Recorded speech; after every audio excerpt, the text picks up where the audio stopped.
Dalam beberapa bulan terakhir ini, aku mendapatkan beberapa undangan di acara nasional sebagai narasumber untuk membahas tentang self-improvement.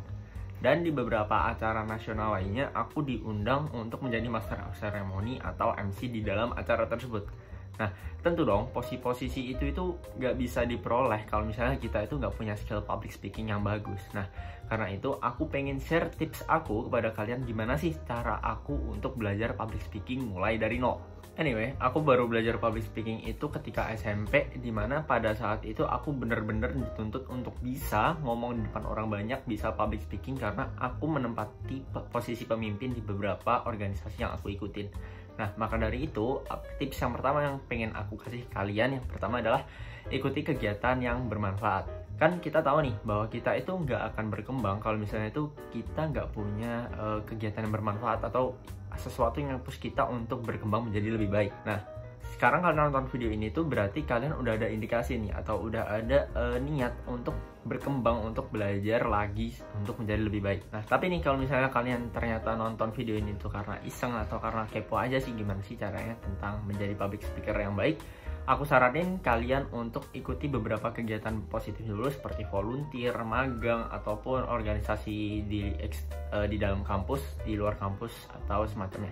Nah, tips yang kedua adalah bikin skrip atau teks terlebih dahulu. Ini adalah tips yang biasanya aku pakai mau di acara nasional, mau di acara yang biasa aja, ataupun di posisi manapun. Entah aku jadi MC, entah aku jadi narasumber, atau bahkan ketika aku bikin video ini, aku bikin teksnya terlebih dahulu.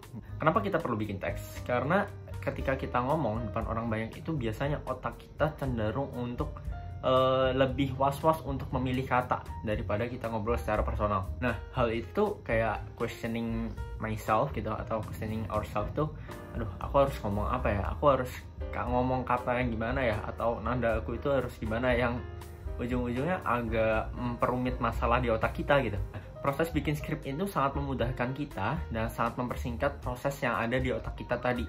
Jadi ketika kita bikin skrip gitu ya, proses-proses tadi yang aduh aku harus ngomong apa ya, aku harus ngomong nada bagaimana, itu udah terlampir, udah tersalurkan ketika kita bikin skrip. Jadi tinggal kita baca aja atau kita hafalin aja. Nah, bikin skrip ini juga meminimalisir potensi kita untuk salah kata gitu, ataupun menyinggung orang lain ya, yang ujung-ujungnya kasih dampak negatif juga ke orang lain dan ke diri kita sendiri. Oke, lanjut. Tips yang ketiga adalah buat ini tuh seolah-olah ngobrol dua arah, jangan sampai ngobrol satu arah. As a sample nih, katakanlah kalian tuh diajak ngobrol orang lain, terus orang itu kayak nerocos doang gitu, kayak ngomong terus, tapi kalian nggak ada kesempatan buat masuk ke obrolan itu. Kan kitanya sendiri itu kan jadi kayak males, kayak jadi ngantuk gitu kan, kayak kita menerima informasi terus-menerus jadinya ngantuk. Nah, jangan biarkan audiens kita merasa seperti itu.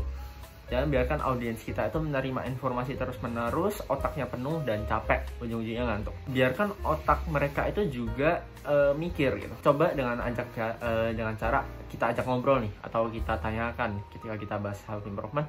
Coba nih dari kalian mana yang udah ngelakuin good habit tentang bangun di pagi hari jam 5 terus ini gitu. Nah, itu adalah contohnya. Tapi poinnya di sini adalah jangan biarkan audiens kita itu merasa boring. Jadi buatlah seolah-olah kita itu ngobrol dua arah, bukan satu arah. Tips yang keempat adalah berlatih sebelum acara. Aku saranin untuk kalian berlatih di kamera atau di depan cermin kalian. Cara ini adalah cara yang biasa aku gunakan ketika aku itu berada dalam H-1 acara atau H-2 acara biasanya. Intinya aku berusaha melatih diri aku sendiri untuk meminimalisir kesalahan kata. Ketika kita melihat diri kita sendiri nih, kita tuh jadi tahu apa yang dirasakan oleh si pendengar gitu. Kita melihat ekspresi kita sendiri, intonasi kita sendiri, nada kita sendiri, dan otomatis kayak kita bisa mengevaluasi diri kita sendiri. Ngerasa malu wajar, karena ya itu adalah proses ya. Tapi nggak apa-apa, proses malu itu wajar.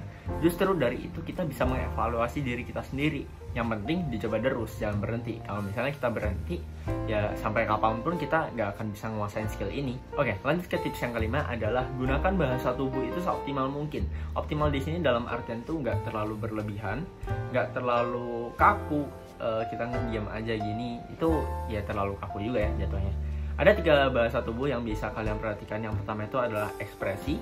Yang kedua itu adalah bahasa tubuh kita sendiri, kayak sikap tubuh. Dan yang ketiga itu adalah kontak mata. Usahakan banget di poin yang pertama, di kontak mata ini tatap mata lawan bicara kamu, tatap mata audiens kamu nih. Audiens kamu kalau misalnya ada 100 orang ya kan, tatap matanya itu gantian-gantian.